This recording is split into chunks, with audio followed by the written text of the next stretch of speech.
What's up, guys? Foreman here with a brand new video for you today. It's going to be a pretty serious video, to be honest with you. It's going to be how to be a better teammate. And I want to do this video because I feel like there aren't too many great teammates out there anymore.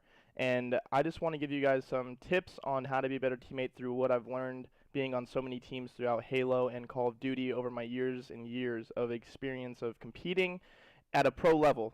First and foremost, guys, I know that you guys won't agree with everything that I have to say, and that's completely fine. Everyone is entitled to their own opinion. I just wanted to give you guys my insight, and hopefully I can help you guys become a better teammate. If these tips can help you even the slightest bit, then my job is done. So I hope these help.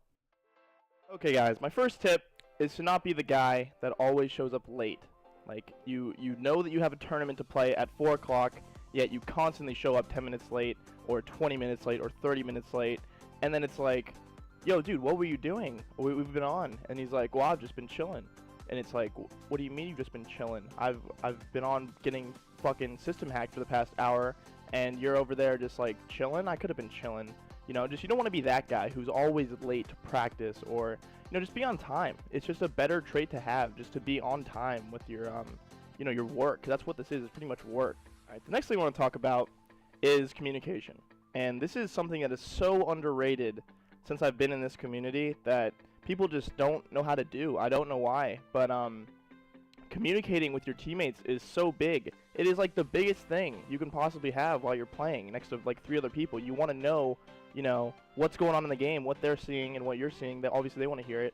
So first of all, your callouts shouldn't be stressed, okay? This is one thing that I see all the time is like someone, okay, picture this, right? You're at Call of Duty Championships. It's 5-5 last map to win the tournament. And it's a 4v1, and you guys, it's a 4 versus 1, there's only one guy left in the other team, and you see him, and you're like, holy shit, he's right there, he's back blue, everybody rush him, let's go kill him, you know, because you know how important that kill is. Instead, there are players that will call out just like that, but every single kill that they see. So it'll be like some completely worthless kill, but they'll be like, yo, one shot behind you, behind you, behind you, but it's like, that guy's not that important, and you're just making me feel uncomfortable, you know what I mean? It's like, you're making it seem like that call out, if I don't get that kill, we're losing the map, but it has no impact on the map whatsoever. And then they make it a habit of doing it over and over again, and then playing with that person has become stressful, and it builds anxiety because you feel like you just have to get kills all the time, or else, you know, you're gonna lose, or you have to do whatever they're saying all the time. Another big thing about communication is small talking. Okay, when I call out, I wanna call out whatever I would think my teammates would want to hear. Does that make sense?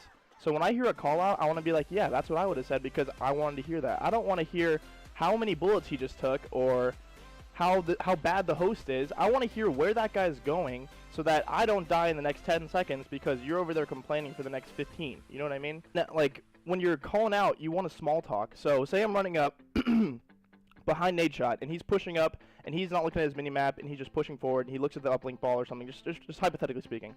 And I'm like, yo, Matt, I'm with you. Instead of just being quiet and waiting until I see a guy and being like, yo, top purple, instead of just being like, yo, Matt, I'm with you. Let's do this together right now. Or let's, you know, let's push this way now so that both of us can be there and we're looking at the same thing and we can double team the person. Rather than being like, oh, he's one shot top purple. Yeah, I died. Sorry. You know, it's like, I don't want to hear that shit. I just want to hear, hey man, I'm with you, let's go do this together. That's what teamwork is. It's doing shit together. So yeah, guys, the biggest thing about that with communication is calling out things that you would want to be told in that situation.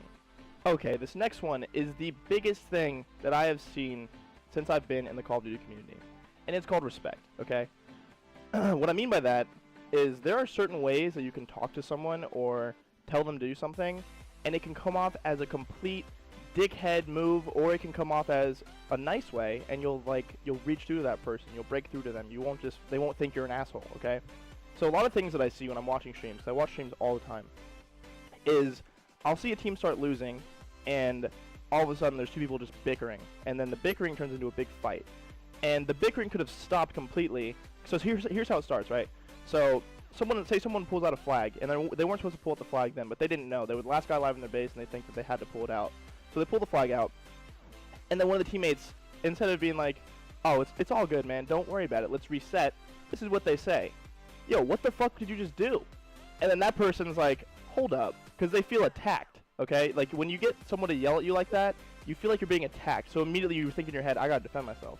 So they will be like, what do you mean what I just do? I didn't know what the fuck you guys were doing, so I just pulled it out. I thought that was a smart play. And then the other person would be like, no, that was just fucking dumb. Whatever. And then it's like that just roots into an argument while the other people are just sitting there like, oh, okay, come on, man. Like, I don't want to go through this shit again. And I think that comes with, like, not just not, like, respecting the person. You know, when you have a certain tact of, like, talking to someone, right? You know, like, who they are, you know about them, you know what kind of player they are, you know what they sound like, and you just don't understand, like, how to talk to them properly, okay? And what I mean by that is, okay, I'm trying to think of an example. I can't really think of a good example besides saying, like, oh, fuck, that'd be fucked up. Okay, so basically, the biggest thing is to have respect. So there's a certain way you can tell someone to do something without them feeling they're being attacked, right? So instead of being like, yo, what the fuck was that? You can just say, hey, man, next time, just try to stay alive in their base. It's all good. Don't worry about it. Let's just get this back. We're not talking about that many points. Let's get it back. Instead of just starting out a fight that just goes for the whole map, and you already know the map's over before it's even over because you're just arguing and it's just pointless to play.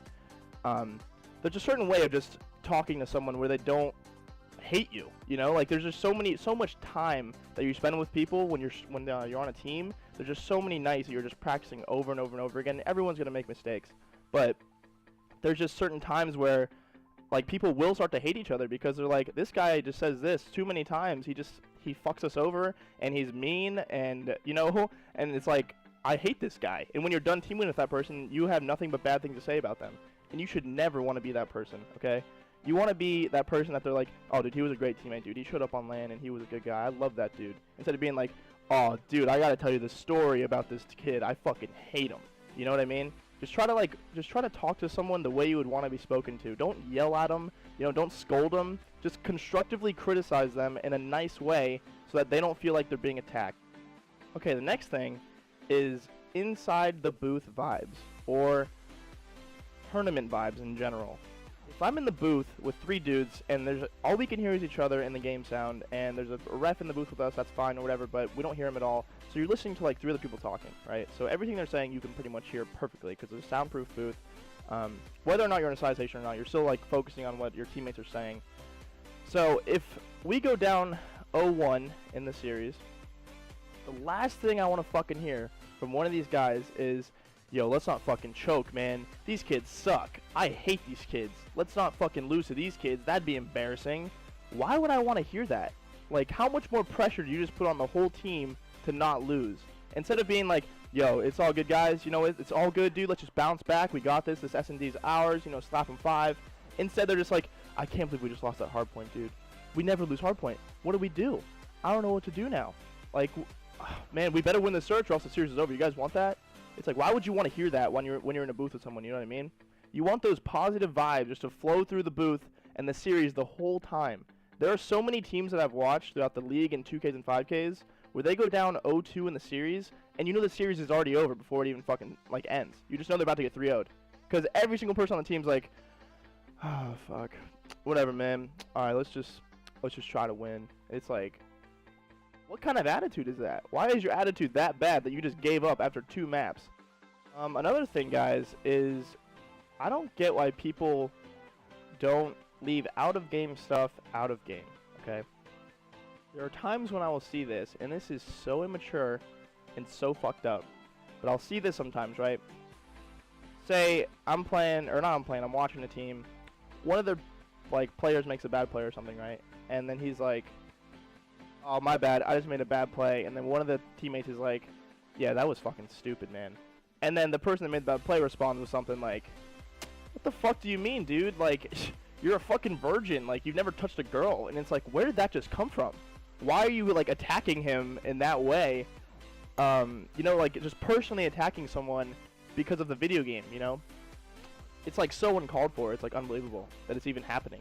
But I don't get why people think that, like, they feel the need to get personal with someone. I think it's because they feel like they're backed into a corner and they're about to get ganged up on, so they just fucking retaliate right away, and they just think they have to fight back and just win the fight real quick. So they just snap something real personal, and it's like, whoa, that was really uncomfortable to listen to.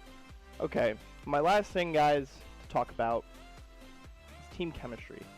Now, team chemistry is just basically, you know all 3 players really well, you guys mesh really well together, you know how each other plays and stuff like that, but then there's also out-of-game team chemistry, where basically you know the person on such a personal level that you like them as a person, you like them as a player. It's fun being around them, and it's just it's a better vibe when you're playing together.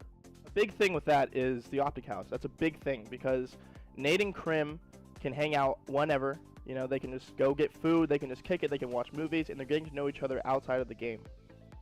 Now, me and Seth were at the Optic House before, and we got to do the same thing, but I think the biggest thing about out-of-game team chemistry is making it fun to play alongside with your teammates, right? You want to have a good time when you're playing. You don't want it to feel like it's a hassle to get on every day and play with them. So my advice would be to just get to know the person. Get to know your teammates instead of just calling them by their gamer tag, knowing them only as their gamer tag. Get to know them as a person and get to know them as a friend, right? I'm not trying to be gay about this. I'm trying to be serious, okay? So listen, if you have 3 strangers on your team, you show up to COD Championships, you had 3 strangers and you just knew they were good or whatever, and you just went to go play. You wouldn't do that well, because you would just be good. You'd just be, like, average. But if you went there with 3 of your best fucking friends, and it doesn't matter, like, how good you think they are, you just love playing with them, you guys are going to have the best vibes when you're playing together. And a perfect example of that is when I went back to the Halo MCC event, which was, like, a month and a half ago, and I didn't play Halo for, like, a year, right? I was playing Call of Duty the whole time, and then a new Halo came out. I went back, I teamed with 3 of my best friends in the Halo community, and we won. And we didn't even go there expecting to win. We went there expecting to get, like, top 4, maybe. Like, that would have been good for us. But when we got there and we hung out, it was such a fucking blast because we were all out of game, like, such good friends. We Skyped almost every night. We just hung out all the time at events. And we went to go play, and every time we were in the booth, we were just like, yo, guys, fuck it, man. Let's just have some fun. Let's just try to win. If we don't, it's all good. Let's just try to win this shit. And we ended up winning. And it was the best fucking feeling. That was probably one of my favorite tournaments of all time to win. Just to win alongside your best friends is fucking insane. So I hope you guys just become, like, better friends with your teammates and form better relationships. It does help, really. It really does. I mean, that's pretty much it for today. That's pretty much all that came off the top of my head. I just woke up today and I really wanted to talk about these things. So I hope that some of these tips you guys can take from and learn from and hopefully use, like, whenever you're playing with your team next or whatever. Hopefully it makes you guys a better team. And if you guys do like this video, leave a like, comment, and subscribe. And I will see you guys later. Thank you very much for watching. Goodbye.